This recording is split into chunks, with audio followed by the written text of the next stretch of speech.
she enjoys office work. And for Santa Claus this past Christmas, she wanted a filing cabinet. And that's what she wanted. And she likes, big tape dispensers and all that kind of stuff. And in our house, she has offices set up all over our house. And she's always talked to herself. And we like to sneak and watch her because she'll be doing office work. She has her little Barbie phone or cell phones and old cordless phones, and she'll be calling people up and chewing them out over the phone. She says, well, if you can't get this order in, I'm taking my business elsewhere. She says she wants to work for Geico when she gets older. For her 8th birthday, you know how mamas will call you and say, what's she into? What can I get her? And I said, well, she needs office supplies.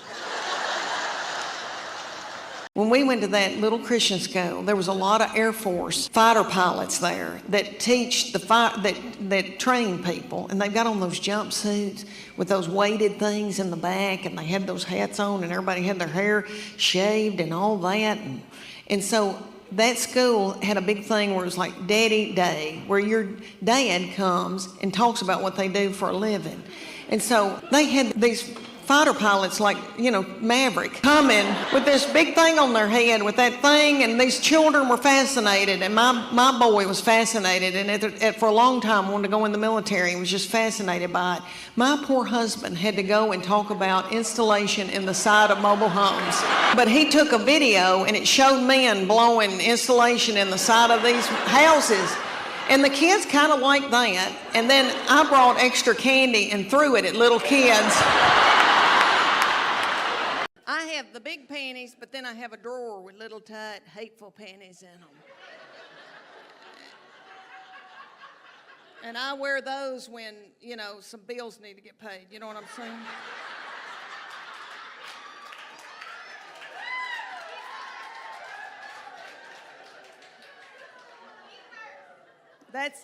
That's God's way. We were in Alaska, and it was just me and my husband with his co-workers that my kids didn't go that year, and they said, we're going to go on a float trip in a little airplane to see the glaciers. So we all line up on where this little float plane is in the water, and this little crusty man comes up with a Marlboro Red hanging out of his mouth and says, how much do y'all weigh?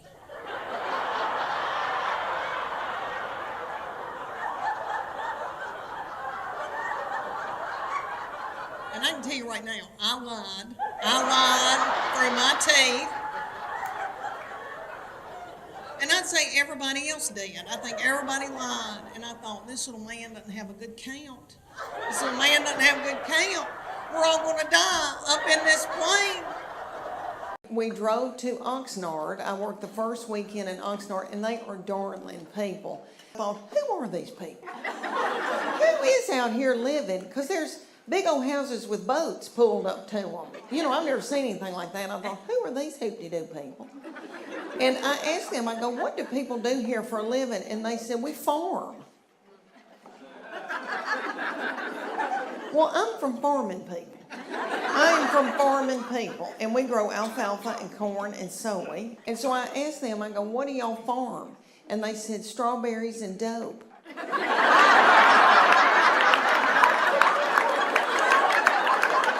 Know where it came from. Well, I had to keep from drinking whiskey. I didn't want to get hooked on whiskey with little children. So I joined Weight Watchers so many times, and this last time, Oprah bought it. And they had Oprah on TV, and she was twirling pasta on a fork and running through tall grass. And I thought, well, if she can do it, I can do it.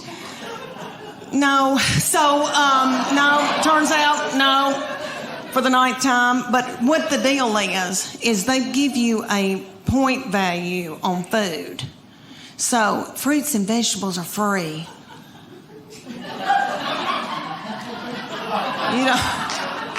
You don't care, really. And like a piece of beef that's the size of a credit card. It's like 5 points or something like that. You don't want any of that. You're so hungry when you start that you could eat the wallpaper off the walls. You want a Snickers bar. but they're like 12 points. My sister goes on it every time I do, and she'll call me and she'll say, it's noon, and I've eaten all my points. Oh, y'all, I've done every kind of exercise in the world. And when I was y'all's age, I was so gung-ho. And I wanted to go and do, and I wanted to be firm and tone. And then one day I just said, I don't care. But, and that's a good feeling too.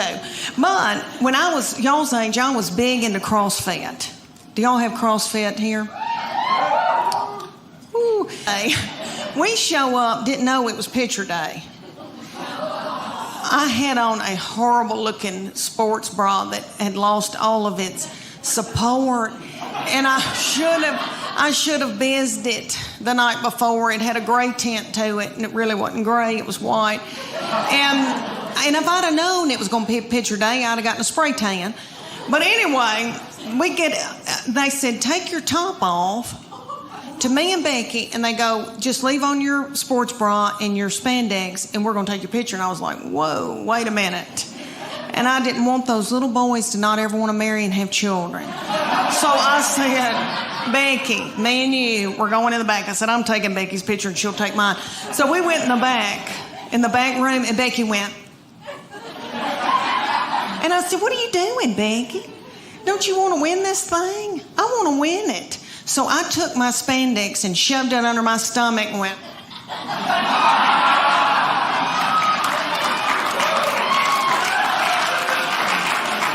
In Birmingham, Alabama, and we begged her not to leave us. She is so yummy and she smells good and she's funny, and so her daddy and I begged her to go to Phoenix Online.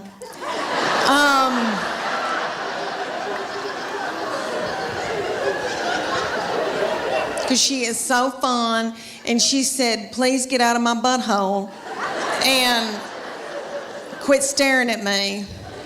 I'm leaving. So it's been so sad without her, but she's back home now. And but let me tell you about that baby, honey. So funny and so darling. But different from the other two. You know why? Because by the time she got here, I was beat down.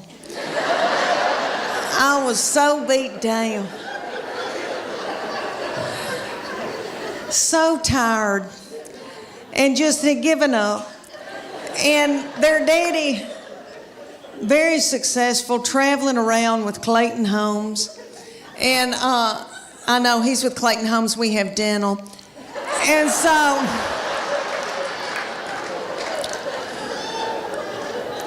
so this baby, let me tell y'all about her.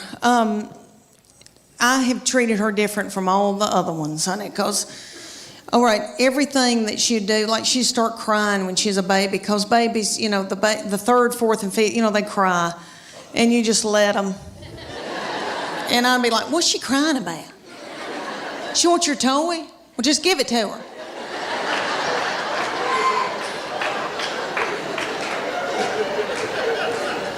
I can't deal with it. I remember saying, I swear, I remember saying one time, you want those knives to play with? Okay. What? Okay.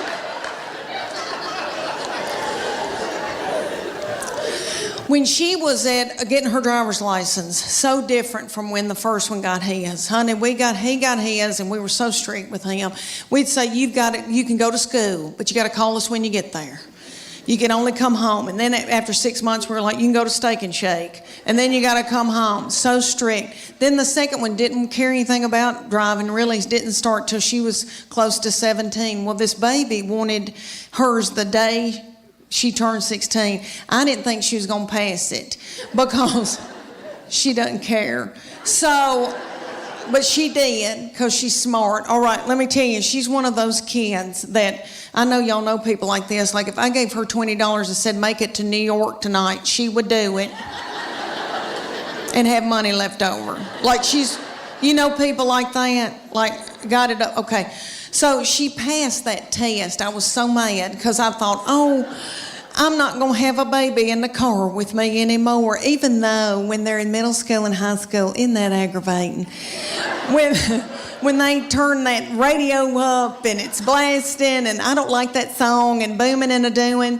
And then I'm trying to drive and I feel like when I can't hear, I can't see. Oh, I don't know. It's awful. But she went and got that darn driver's license, and this is how different it was raising her from the first one and the second one. She got that driver's license. My husband and I were sitting there at night, and he said, "Where is she?" And I said, "I don't know."